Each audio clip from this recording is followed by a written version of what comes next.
আসসালামু আলাইকুম রহমতুল্লাহি ওবরাকাতু। প্রিয় দর্শক মণ্ডলী, কি বলে বা কোথা থেকে শুরু করব আসলে আমার বলার মতো কোনো ভাষা নাই। আজকে যখন আপনি এই ভিডিওটি দেখছেন, আজকে হচ্ছে জুমাবার, শুক্রবার। আজকের এই দিনে ফজর পর আমি কোনো ভিডিও আপলোড করার আমার কোনো ইচ্ছা বা কোনো নিয়ত ছিল না, কারণ আমি নিজেও অনেকটা অসুস্থ। কিন্তু দেশের এই ক্লান্তি লগ্নে আপনারা দেশের মানুষ, আপনাদেরকে সতর্ক করা আমি মনে করি যে আমাদের দায়িত্ব। এই জিনিসগুলো সম্পর্কে যদি আপনাদেরকে অবগত না করে, তাহলে হয়তো মালিকের কাছে আমাদের জবাবদিহিতা করতে হবে। কারণ সাংবাদিকতা এটাও কিন্তু একটা পুণ্যের কাজ, যদি সে সত্য সাংবাদিকতা করে। ঘটনা কি ঘটছে একটু শোনাবো। ভিডিওটি 4 থেকে 5 মিনিটের হবে, অথবা 3 থেকে 3.5 মিনিটের হবে। কথা বলতে গেলে যত সময় লাগে আর কি। অনুরোধ করব, বাংলাদেশকে যদি ভালোবাসেন, আসলেও যদি দেশকে ভালোবাসেন, আজকের ভিডিওটি একটু পরিপূর্ণ দেখবেন, আমার কথাগুলো একটু শুনবেন। আমি যখন এই ভিডিওটি শ্যুট করতেছি তখন রাত 3টা বাজে। পিনাকি ভট্টাচার্যর একটা পোস্ট সামনে আসছে এবং সেই সাথে প্রিসিলা আপুর একটা পোস্ট সামনে আসছে। দুটাই সেনা প্রধানকে কেন্দ্র করে এবং ডিজিএফআইআরের এই বিষয়গুলো নিয়ে দেশ এবং ডক্টর ইউনূসকে সতর্কতা থাকার জন্য অনুরোধ করা হচ্ছে। বিষয়টা আসলে যেটা ঘটছে, আপনারা দেখছেন যে ডিজিএফআই সহ সেনাবাহিনীর অনেকগুলো যারা অবসর হয়েছেন বা যারা এখনও কিছুজন চাকরিতে আছেন, তাদের অনেকের বিরুদ্ধে গুরুতর অভিযোগ উঠছে এবং তাদের বিরুদ্ধে একটা আইনগত ব্যবস্থা নেওয়ার কথা ট্রাইব্যুনাল থেকে জানানো হয়েছে। তো এই ব্যাপারগুলো নিয়ে দেশের ভিতরে অনেক গ্যামজাম লাগছে আর কি। দুইটা পোস্টে একটু পড়বো, একটু শুনতে হবে, অনুরোধ করব শুনবেন। পিনাকি ভট্টাচার্য যেটা লিখছে যে, প্রিয় দেশবাসী, সতর্ক থাকুন, সশস্ত্র বাহিনীর শীর্ষ নেতৃত্বে বিপজ্জনক আচরণ করছেন। এটা হচ্ছে হেডলাইন। তিনি বলছেন যে গতকাল বুধবার আন্তর্জাতিক অপরাধ ট্রাইব্যুনালে ফ্যাসিস্ট আওয়ামী শাসনের সরকারের বিরুদ্ধে মানুষের খুন, গুম, নির্যাতনের ঘটনায় ডিজিএফআইয়ের সাবেক 5 জিডির বিরুদ্ধে আনুষ্ঠানিক অভিযোগ দাখিল করে তা আমলে নেওয়া এবং আসামিদের বিরুদ্ধে গ্রেফতারি পরোয়ানা জারির আবেদন করা হয়েছে। জেনারেল পর্যায়ে শীর্ষ অফিসারদের বিরুদ্ধে মামলা করায় এতে সশস্ত্র বাহিনীর জেনারেলরা খুবই গোস্বা করেছে। আজ সেনাবাহিনীর টপ অফিসারদের জরুরি সম্মেলন বসেছে। সেনাপ্রধান জেনারেল ওয়াকারুজ্জামান সহ 56 জন জেনারেলই আন্তর্জাতিক অপরাধ ট্রাইব্যুনাল আইসিটি কর্তৃক জারি করা আদেশের তীব্র প্রতিবাদ জানিয়েছেন। পরিস্থিতি দ্রুত ভিন্ন দিকে মোড় নিচ্ছে।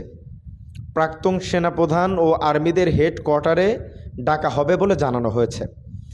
আসন্ন বিপদ সম্পর্কে প্রধান উপদেষ্টা অধ্যাপক মোহাম্মদ ইউনূসের উচিত জরুরি ভিত্তিতে দেশবাসীকে অবহিত করা। পিনাকি ভট্টাচার্য এই পোস্টটা করছেন। এবার আসেন আরও একটা পোস্ট পড়ি, তারপরে বিষয়গুলো একটু ক্লিয়ার করতেছি। প্রিসিলা আপুরে একজন অবসরপ্রাপ্ত সেনা কর্মকর্তা একটা বিষয় ক্লিয়ার করছেন, নাম না জানিয়ে, ভিতরের ঘটনা। তার বক্তব্য অনুযায়ী কিছু প্রভাবশালী ও অপরাধে জড়িত সেনা কর্মকর্তারা চান ওয়াকার স্যার সরাসরি ক্ষমতায় না নিলেও ক্ষমতার নিয়ন্ত্রণ যেন তার হাতেই থাকে। তারা নিজেদের নিরাপত্তা নিশ্চিত করতে সরকারের গুরুত্বপূর্ণ পদে পছন্দের লোকজনদের বসাতে চাচ্ছেন। এ পরিকল্পনায় পাশের একটি দেশ সহযোগিতা দিতে প্রস্তুত, এমনকি উপদেষ্টা মহলের কিছু অংশেও এতে যুক্ত রয়েছে।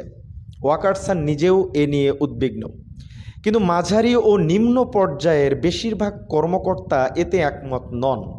আপনারা জানেন যে শেখ হাসিনার পতনের পিছনে সেনাবাহিনীর যে সাধারণ যে কর্মকর্তাগুলো আছে, সেনা যারা, তাদের একটা বড় ভূমিকা আছে। তো এই জায়গাতেও সেনা যারা আছে তারা একমত নন। প্রকাশ্যে কেউ কিছু বলতে না পারলেও সাধারণ সেনা সদস্যদের বড় অংশই এই পরিকল্পনার বিপক্ষে। অন্যদিকে কিছু বড় অপরাধী সেনা কর্মকর্তারা ইতিমধ্যে বিভিন্ন রাজনৈতিক দলের শীর্ষ নেতাদের সঙ্গে যোগাযোগ করেছে, নিজেদের রক্ষা ও পারস্পরিক সহযোগিতার চুক্তির আশায়। তারা যে কোনো মূল্যে ক্ষমতায় থাকতে ও বিচার এড়াতে মরিয়া হয়ে উঠেছেন। ওয়াকার স্যার এখন অনেকটা অসহায়, কখনো আবার নিস্তব্ধ কাঠের মূর্তির মতো আচরণ করছেন। পাশাপাশি এ বিষয়ে কয়েকটি দেশের কূটনীতিকদের সাথেও গোপন আলোচনা চলছে। এই কথাগুলো আসলে প্রিসিলা আপুর না, তিনি লিখছেন যে নাম প্রকাশ না করার শর্তে একজন বিশ্বস্ত অবসরপ্রাপ্ত উচ্চপদস্থ সেনা কর্মকর্তার কাছ থেকে তিনি আসলে এই বার্তাটা পেয়েছেন। এটা আসলে তার কথা। তিনি যে পোস্টটা করছেন সেটাতে তিনি এরকমটাই উল্লেখ করছেন। দেখেন, পিনাকি ভট্টাচার্যের এই পোস্ট এবং প্রিসিলা আপুর এই পোস্টটা যদি আপনারা একটু বোঝার চেষ্টা করেন, আমরা আসলে দেখেন কোনো বিষয় নিজে থেকে বানিয়ে বলি না, আমরা সেনাপ্রধানকেও দোষারোপ করি না, এই রাইটস আমাদের নাই। আমরা গণমাধ্যম কারো পক্ষে বা বিপক্ষে বলার রাইটস আমাদের নাই, কিন্তু যেই জিনিসগুলো সোশ্যাল মিডিয়ায় প্রচার হয় সেই বিষয়গুলো আপনাদের সামনে রাখা, আমি মনে করি এটা আমরা যারা সমসাময়িক বিষয় নিয়ে কথা বলি আমরাও একটা সাংবাদিকতার মধ্যেই পড়ে বিষয়গুলো। তো সেই জায়গা থেকে আমার দায়িত্ববোধ থেকে বিষয়গুলো আপনাদের সাথে শেয়ার করলাম। ঠিক আছে, তো এখানে বলা হচ্ছে দেশের সব বিমানবন্দরে বিশেষ সতর্কবার্তাও জারি করা হয়েছে। প্রিসিলা আপুর এই পোস্ট থেকে আমরা যেটা জানলাম এবং পিনাকি ভট্টাচার্য যেটা বলল, বিষয়টা একটু বিশ্লেষণ করা যাক। যে পিনাকি ভট্টাচার্যর কথা অনুযায়ী যে ডিজিএফআইয়ের যাদের বিরুদ্ধে আসলে ব্যবস্থা নেওয়ার কথা হয়েছে, এই সমস্ত কাজের কারণে সেনাপ্রধান ওয়াকারুজ্জামান সহ আরও 56 জন অনেক ঊর্ধ্বতন কর্মকর্তারা তারা এই আদেশের প্রতিবাদ জানাইছে এবং প্রাক্তন সেনা কর্মকর্তাদের সাথে বৈঠক এবং অনেক কিছু চলতেছে আসলে ভিতরে। আর প্রিসিলা আপুর যে কথা সেটা শুনে একটু কষ্ট পাইলাম যে সেনাপ্রধানকে আসলেও এই সমস্ত কর্মকাণ্ডের সাথে জড়িত কিনা, কারণ এখানে স্পষ্ট বলা হচ্ছে যে একজন অবসরপ্রাপ্ত উচ্চপদস্থ সেনা কর্মকর্তার কাছ থেকে এই তথ্য তিনি পেয়েছেন এবং তিনি এটা এখানে শেয়ার করছেন। এর মূল কারণটা হচ্ছে এই যে গ্রেফতারি পরোয়ানা প্রাপ্তদের তালিকায় বর্তমান ও সাবেক 23 সেনা কর্মকর্তা। ঘটনাটার মোড় আসলে এখান থেকেই নিছে আর কি। এর পরবর্তীতেই বিভিন্ন কথোপকথন হচ্ছে, দেখছেন আমার দেশ পত্রিকার প্রতিবেদন। তো আসলে আমাদের দেশের জন্য বা সামনে কি ঘটবে আমরা তো আসলে কোনো কিছু মানে কাছ থেকে বা সেনাপ্রধানের কাছে যাও শুনি নাই, এগুলো সোশ্যাল মিডিয়াতে আসে বাস আপনাদের সতর্ক করার জন্য বা এইগুলো আপনাদের জানানোর উদ্দেশ্যেই ভিডিও করা। আমরা আসলে কাউকে দোষারোপ করতে পারবো না। তারা রাজনৈতিক বিশ্লেষক পিনাকি ভট্টাচার্য, তারা যে কথাগুলো বলল এমনিও তো আসলে এতদিন তো বলে নাই, হঠাৎ করে বলতেছে। ডক্টর ইউনূসকেও সতর্ক থাকার আহ্বান জানানো হয়েছে এবং দেশবাসীকেও এই বিষয়গুলো জানানোর জন্য অবগত করা হয়েছে যে দেশের অবস্থা যে কোনো সময় যে কোনোভাবে পরিবর্তন হতে পারে। আর সেনাপ্রধান কয়েকদিন আগে দুই দিন আগে হয়তো আমি প্রতিবেদন করলাম যে এখানে ডক্টর ইউনূসও নাকি চায় যে আমি 100 আসন নিয়ে তার একটা ক্ষমতা টিকিয়ে রাখতে, জামাতের সাথে আসন ভাগাভাগি নিয়ে যে আমাদের 100 জনকে আপনাদের ছেড়ে দিতে হবে 100 আসন, এখানে আমার লোক থাকবে। এটা ডক্টর ইউনূস এরকম একটা প্রতিবেদন শেখ হাসিনা আসলে তার পেজে করছে। সেই জায়গা থেকে জামাত এবং সরকারের ভিতরে একটা আঁতাত চলতেছে এরকম একটা অভিযোগ উঠছিল। এখন আবার সেটা সেনাপ্রধানের বিপক্ষে উঠতেছে।